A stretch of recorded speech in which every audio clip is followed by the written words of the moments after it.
আসসালামু আলাইকুম গাইজ, আপনারা সবাই কেমন আছেন? আশা করি ভালো আছেন। আলহামদুলিল্লাহ, আমি অনেক ভালো আছি। আজকে আমরা বেড়াইতে যাব হচ্ছে বাদামবাড়ি পাহাড়। এটা দুর্গাপুরের হচ্ছে আপনার ফারুংপাড়া এলাকার নাম। এটা আমার ফুপুর বাড়ি। আশপাশের ভিউটা দেখতে পাচ্ছেন, অনেক সুন্দর। তার পাশ দিয়ে যে একটা পাহাড় দেখতে পাচ্ছেন, এটা হচ্ছে নল্লাপাড়া পাহাড় বলে ওইখানকার মানুষ, ওইখানেও আদিবাসীরা থাকে। আজকে যাব হচ্ছে বাদামবাড়ি পাহাড়। ওইটা অনেক সুন্দর। এই যে আমরা রওনা দিয়েছি। প্রাকৃতিক সৌন্দর্য দেখতে কার না ভালো লাগে বলুন?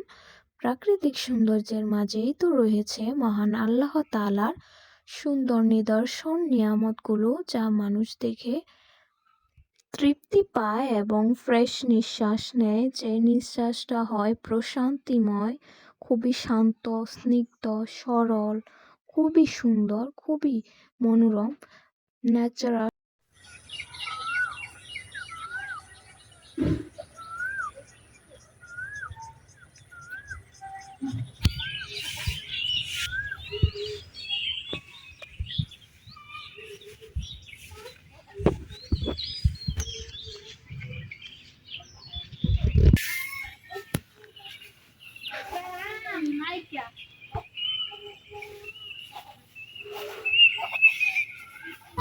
কি সুন্দর পরিবেশ, সূর্য কিরণ দিচ্ছে।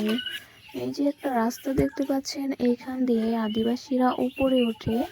ওদের বাড়ি হচ্ছে পাহাড়ের উপরেই থাকে। বাড়িগুলো বাঁশ বা অন্যান্য আসবাবপত্র দিয়ে বানিয়ে।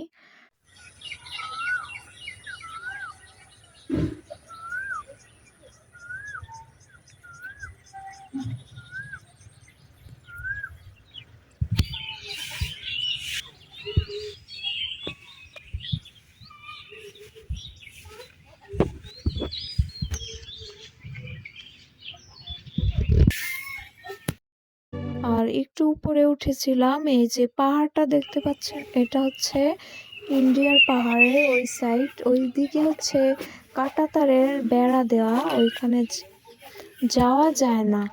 আমরা যাইতে পারি না সাধারণত।